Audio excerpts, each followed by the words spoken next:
नमस्कार, city post के इस खास पेशकश में आपका स्वागत है। मैं हूं श्रीकांत प्रत्युष। बिहार में महागठबंधन में घमासान मचा हुआ है। आपको पता है कि जीतन राम मांझी, मुकेश सहनी लगातार तेजस्वी यादव के नेतृत्व पर सवाल उठाते रहे हैं।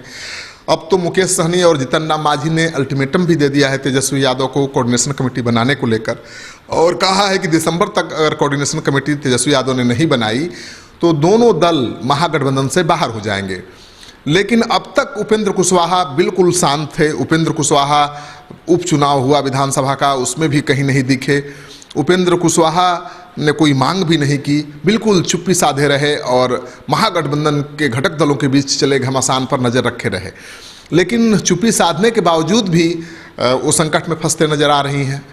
उपेंद्र कुशवाहा के साथ जीतन राम मांझी नहीं है, बिल्कुल उनके विरोधी हो गए हैं, और उपेंद्र कुशवाहा की पार्टी जीतन राम मांझी का विरोध कर रही है। सन ऑफ मलाह मुकेश सहनी न्यूट्रल बने रहने की कोशिश कर रहे हैं। वो सन ऑफ मलाह के नेता मुकेश सहनी जीतन राम मांझी से भी मिल रहे हैं, उपेंद्र कुशवाहा से भी मिल रहे हैं और तेजस्वी से भी बात कर लेते हैं। लेकिन उपेंद्र कुशवाहा से दूरी तो बना ही चुके हैं जीतन राम मांझी, और अब दूरी बना ली है कांग्रेस पार्टी ने। आपको पता होगा कि एनडीए सरकार की नाकामियों के खिलाफ राष्ट्र भर में, देश भर में, खासतौर पर बिहार में धरना प्रदर्शन का कार्यक्रम तय करने के लिए उपेंद्र कुशवाहा ने महागठबंधन और वाम दल का एक साझा प्रेस कॉन्फ्रेंस बुलाया था। उस प्रेस कॉन्फ्रेंस में वाम दल के नेता शामिल हुए, उपेंद्र कुशवाहा मौजूद थे, लेकिन कांग्रेस भी मौजूद थी, लेकिन आरजेडी और जीतन राम मांझी की पार्टी का कोई नेता मौजूद नहीं हुआ। जीतन राम मांझी पहले से ऐलान कर चुके थे कि हम महागठबंधन से बाहर हो गए हैं, तो बात समझ में आ रही थी कि क्यों नहीं आए। लेकिन आरजेडी का कोई नेता क्यों शामिल नहीं हुआ, इसको लेकर सवाल उठने लगे। उसके बाद आरजेडी के नेताओं का जवाब भी चौंकाने वाला था। उनका कहना था कि चुनावी व्यस्तता के कारण तेजस्वी यादव या और पार्टी के लोग इस कार्यक्रम में शामिल नहीं हो पाएंगे, जो कार्यक्रम एनडीए सरकार की विफलताओं के खिलाफ चलाया जा रहा है।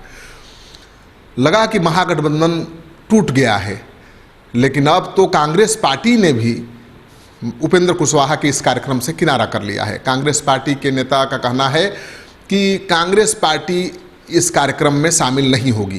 कांग्रेस पार्टी कई दलीलें दे रही हैं कि 15-16 नवंबर तक उसने अपने सारे कार्यक्रम रद्द कर दिए हैं, इसलिए इस कार्यक्रम में उसके नेता या कार्यकर्ता शामिल नहीं होंगे।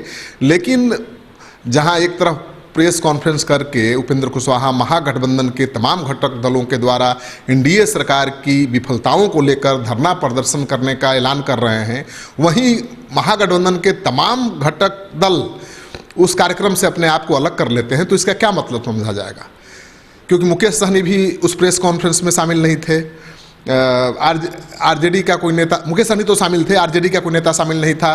कांग्रेस का नेता शामिल था, लेकिन कांग्रेस ने दूरी बना ली। मुकेश सहनी शामिल थे, लेकिन अभी तक स्पष्ट नहीं किया है कि इस कार्यक्रम में उपेंद्र कुशवाहा का साथ देंगे या नहीं। कांग्रेस पार्टी स्पष्ट कर चुकी है कि इस कार्यक्रम में वो शामिल नहीं होगी। जीतन राम मांझी भी कह चुके हैं कि जब तक तेजस्वी यादव आश्वासन नहीं देंगे कि कोऑर्डिनेशन कमेटी बनाएंगे, तब तक इस कार्यक्रम में वो शामिल नहीं होंगे। तो जो सीन दिख रहा है महागठबंधन में, वो बड़ा भयानक है, और लग रहा है कि सारे घटक दल अलग थलग पड़ते जा रहे हैं। तेजस्वी यादव को अलग थलग करने के चक्कर में सारे जो घटक दल हैं महागठबंधन के खुद अलग थलग पड़ते जा रहे हैं, खुद उनमें एकता नहीं है।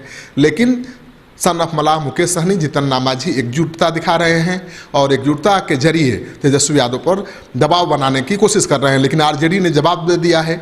आरजेडी के प्रवक्ता मृत्युंजय तिवारी ने इनकी औकात बता दी है। उन्होंने कहा है कि उपचुनाव जो हुआ विधानसभा का, उसमें आपने अपनी ताकत आजमा ली, आपको पता हो जाना चाहिए कि आपकी क्या हैसियत है, और इसी हिसाब से आपको राजनीति करनी चाहिए।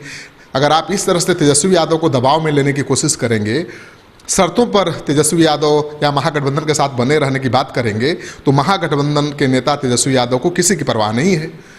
आरजेडी सबसे बड़ा दल है, सबसे ज़्यादा दमखम वाला दल है, और अकेले भी चुनाव मैदान में अपना दमखम दिखाने के लिए तैयार है। अब देखिए, इस तरह के वाद विवाद का क्या मतलब है? चुनाव 2020 में होना है, अभी से लड़ाई शुरू है। ये लड़ाई खत्म होगी या ऐसे ही जारी रहेगी? अगर लड़ाई खत्म हो गई, एकता बन गई, तो बीजेपी की चुनौती बढ़ेगी, एनडीए की चुनौती बढ़ेगी। अगर ये लड़ाई इसी तरह से जारी रही तो बीजेपी की राह आसान हो जाएगी। हालांकि अभी तक ये कह पाना भी बड़ा मुश्किल है कि बीजेपी जेडीयू का गठबंधन विधानसभा चुनाव में कायम रहेगा। आपको एक खबर अच्छी लगे तो दोस्तों के साथ इस वीडियो को खूब शेयर करिए। अगर आपने अब तक हमारा चैनल सब्सक्राइब नहीं किया है तो कर लीजिए। आपका सहयोग समर्थन हमारे लिए बहुत मायने रखता है। धन्यवाद।